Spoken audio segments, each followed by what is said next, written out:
Hey guys, Bart here with TST Garage. In this episode we have the new generation Grom here with us, and we've replaced the OEM incandescent lamp signals with LED type signals. On this particular bike we have front and rear replaced with LEDs. On some bikes you will have the same no flash symptom if you just replace one of the signals and leave the other set stock.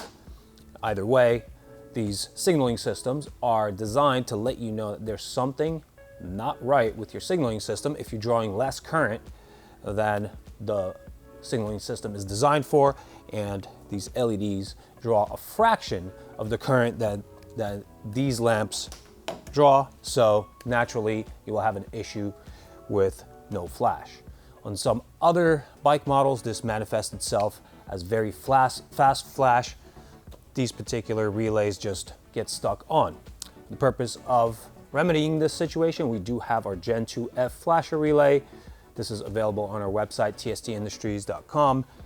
This just plugs in place of the OEM unit and enables you to quickly remedy this situation.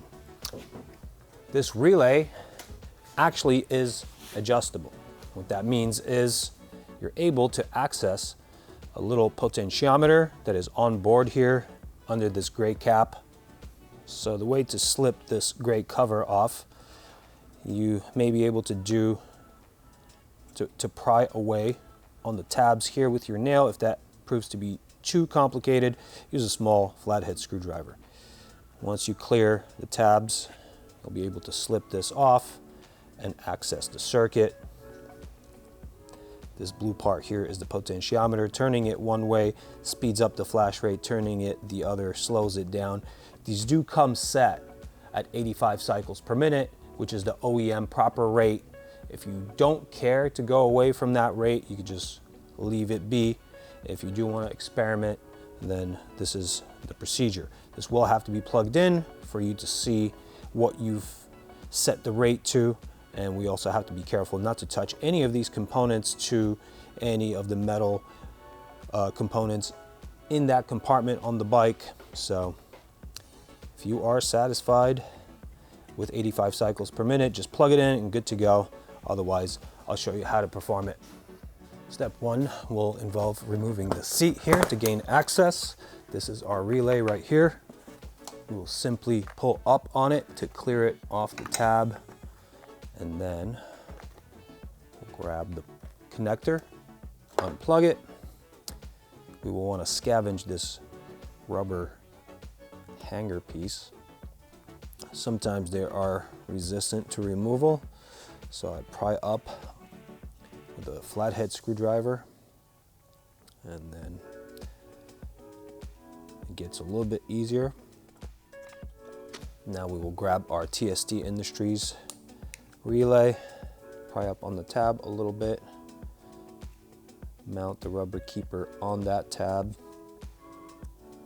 and now it is ready to go back on the sub tray. Electrical installation is very simple. There's only one way you can plug it in, replace it, test the system, and we have proper flash. Now, if you've decided that you do want to venture down the avenue of experimenting with the flash rate, let's slip this cap off, and now we'll need to have this actually connected to the bike. As I mentioned in the intro, we don't want to touch any of the electrical connector components or any of these onboard components to anything that may be grounded. So we'll need to hold this here and then make our adjustment here while the bike is powered up and we have a signal lamp running. A little screwdriver, turning it one way speeds it up, turning it the other way slows it down. Now there is a delay in the effect, so once you move it, give it a little bit of time until it catches up with itself, and then adjust it to your liking. I happen to like it right around 85 cycles per minute, so I will return it to that rate. Power the bike down. Once you've made your adjustment, the gray cap does have a channel for the circuit board that is closer to the tab side. Make sure that that channel slides over the circuit board, and then you'll want to make sure that it actually gets the tabs engaged, and then slip it back on.